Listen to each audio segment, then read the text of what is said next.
everybody, Remrov here. I'm a classic artist who makes these videos to educate about autism and to build a bridge in between the autistic and neurotypical world, and I hope to be a voice for non-verbal people with autism. In this video I want to talk more about autism and food issues. Many autistic people, kids and adults, have food issues, and there are quite a few causes of this. The causes can be sensory issues, digestion issues, or allergies. Also, the feeling of loss of control and changes in your body can cause food issues. When I was a baby, I already had troubles with food. I was allergic to the regular baby food, so my mom had to buy special food for me. Besides that, I also always tried. When she was feeding me with a spoon, I tried to push the spoon out of my mouth with my tongue, and I collected all the food in my cheeks and then spat it all out at once, which sounds really funny, but I don't know if my mom really liked it though.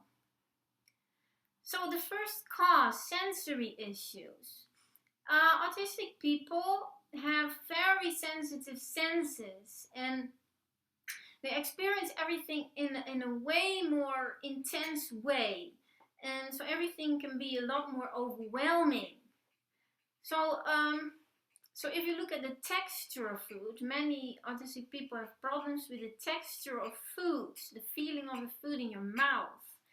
For example, I have a lot of troubles with meat that is slimy or flubbery, the feeling of that slimy stuff going down your throat, and also dry meat.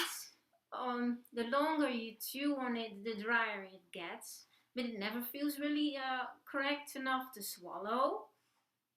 I also have a lot of troubles with runny and soft eggs.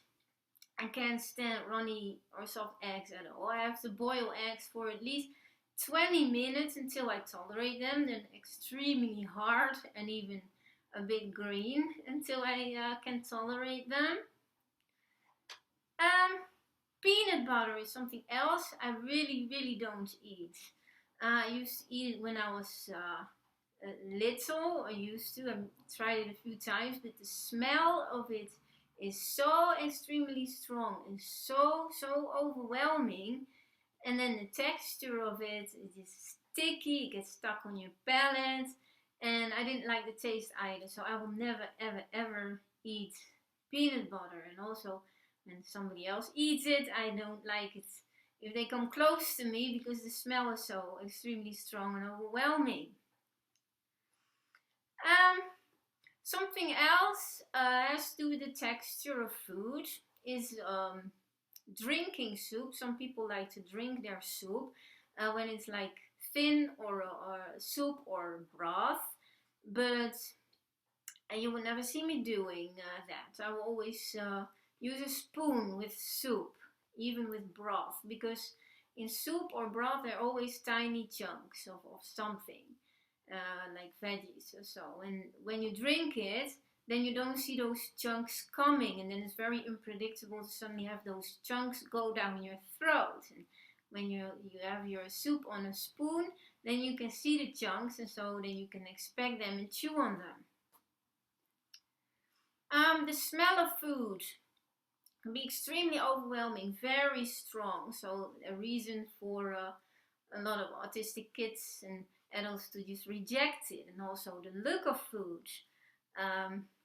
Very strange colors, strange shapes. Some vegetables look like they have tentacles and they almost look like weird creatures. So it can really freak autistic kids out.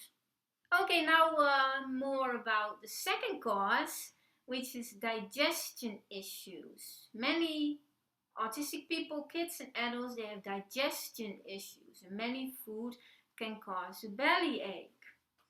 When I was little, especially when I was little, I was extremely sensitive for stomach acid reflux. I had it very often, didn't know what it was then. I just felt like my insides were on fire, and I was lying in bed being afraid because I didn't know what it was. I only noticed that after certain food, I would have it, and also when we ate later than usual. Now I still have it sometimes, but not often, because I also avoid certain food that causes it, and yeah, so I dealt with it so that it's better now. I always, in order to avoid bellyache, I also have to drink something before and while I'm eating. If I don't do that, then I definitely get a bellyache. Also, many people with autism have digestive issues like diarrhea or constipation. That happens very often. And it is actually almost, quite rare for us to go through a whole day without any belly discomfort. It is, I hardly have a day in which I have no belly discomfort or belly pain at all. Another, cause of food issues can be the feeling of loss of control. People with autism really prefer to stay in control of what they put in their mouth, because food is already scary. So if food is forced on us, or if somebody really strongly encourage us to eat something, then it can be really frightening and make everything even more scary and very upsetting also. I also try to keep under control, and prefer to keep under control what time I eat. I prefer to eat at the same time, around 5:30, 6 o'clock. I find a good time to eat dinner, for example. And when I was younger, I would get extremely upset and extremely nervous if we ate later than that. Then, it was just extremely nerve-wracking for me.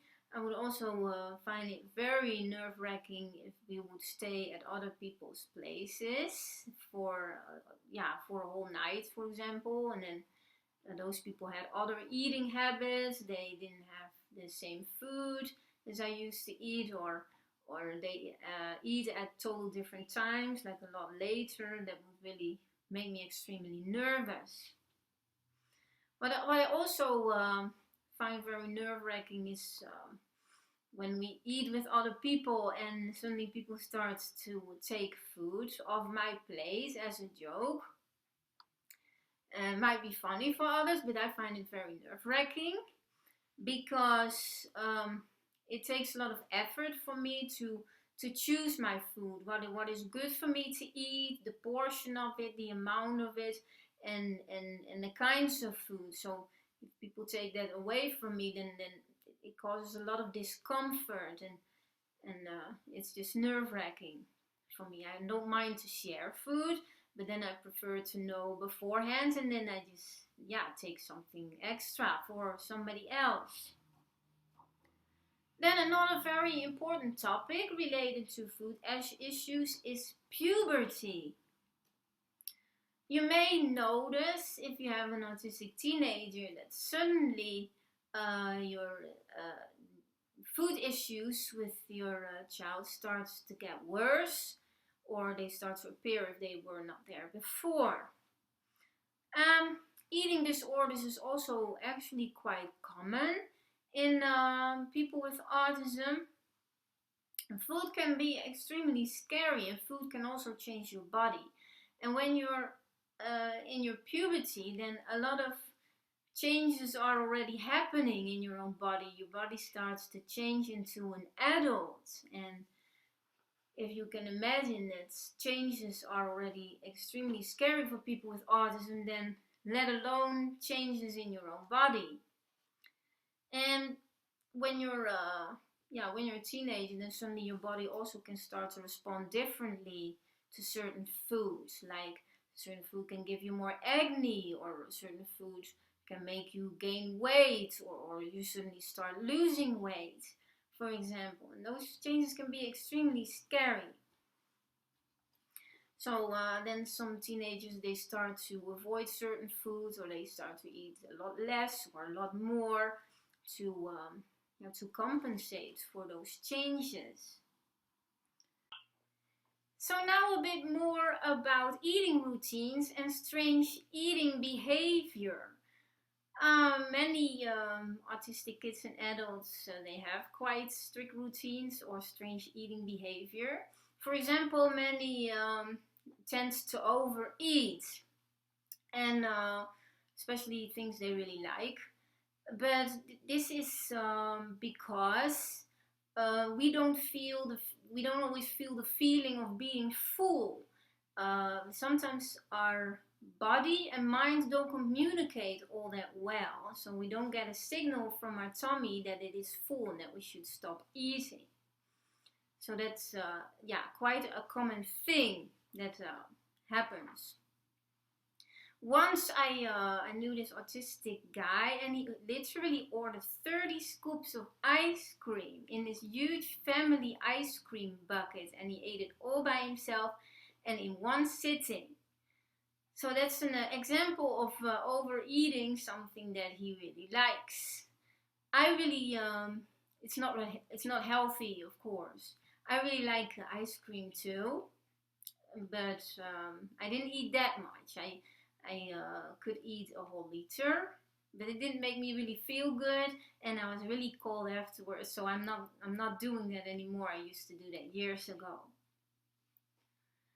Many autistic people, they also don't like to have their food touch each other. Different kinds of food touch each other, or even have them on the same plate, and that's because if you have two different veggies on the same plate, or meat and veggies, and they touch each other, they can really influence each other's flavor, and it will change the look and the color of it also, and it might be a reason to just not eat it anymore. If I'm eating fries, nice crispy fries, for example, I don't want to have wet veggies on the same plate, because then the juice of those wet veggies makes the fries soggy, and it also ruins the nice flavor of the fries. So I really don't like that. I also have quite some strict routines, especially with my breakfast. I always eat 2 slices of bread with honey for my breakfast. I already do this for years. If I eat something else, I definitely get a tummy ache. With my breakfast, I also have to drink a warm glass of water. A glass of warm water, I mean. If it's cold water, then it hurts my mouth and it hurts my teeth and makes me really cold. So I always drink warm water, which might be strange, but yeah, that's my routine. I always drink warm water. Another thing that's might be strange to neurotypicals is I really don't like to be touched. I can't be touched while I'm eating, and many other autistic people also have that.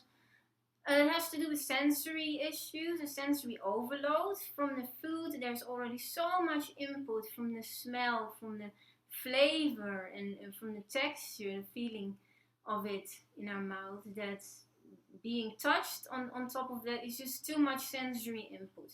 My boyfriend sometimes likes to rub my back or my shoulders, but now he knows that he shouldn't do that while I'm eating, because that's too much for me. I can't tolerate that. So now a bit of advice. If you have an autistic child, you might notice that he or she is very picky with eating, and you want him or her to eat healthy. That's, of course, very important. So the first thing is important to cancel out belly ache or digestive issues, because if your child really rejects food, then it might be because he or she knows that it's gonna cause a belly ache, and so it's a good thing to rule that out first. Then a way to help your child eat healthy is to change textures. If your child really doesn't like certain textures of food, then you can change the texture by blending it, or making a soup out of it, or sauce, something like that, or to chop it in tiny pieces. That might help. Another way to help is offer different choices. There are many different kinds of veggies, and there might also be veggies that your child really likes. So just make him choose between 3 or 4 different ones every day. You can also, another way to help is to make food fun. You can, for example, make a funny face with a food on a plate, like the meat as a mouth, for example, and the peas as hair, or a broccoli as hair, for example. It might also help a lot. Play with colors, for example, or let your child be part of your cooking so that he or she sees how you process the food. It might help with unpredictability. You can also, if your child really loves pancakes, then you can choose to add something healthy to the pancake, like mix it with something healthy. It can also help in that way. And what's very important is to have patience. If you have new food, then it might take your child longer to get used to it. So maybe then the first time your family eats it, then maybe your child can just watch you eat it, and then if you're really enjoying it, then your child sees that, and then he or she might get really curious, and then he might want to try it as well. So without being pushy, you might be able to gain more that way. Another very important topic, what I already told you about, is puberty. I have some advice about that too. Teenagers, they prefer to really stay in control of what they put in their mouths and what they eat. It is important to not force food on them, or to really strongly encourage them to eat things they really don't want to eat, because then you get the exact opposite of what you want, and they just get frightened because of it. It is a good thing to just keep an eye on eating habits, and to be understanding, and to talk about it. That's just a good thing to do, to avoid eating disorders. If you really force food on them, then it might get so scary and frightening that eating disorders are developed, like anorexia, or bulimia, or overeating, and you don't want that to happen, of course. Then I also have some advice for autistic adults. If you notice that you're overeating, if you don't have that full feeling, you don't really know what a normal portion is for one person, then it's really good to compare your plate with other people who are also sitting at the table, and then you can see if your portion is a lot larger than the others.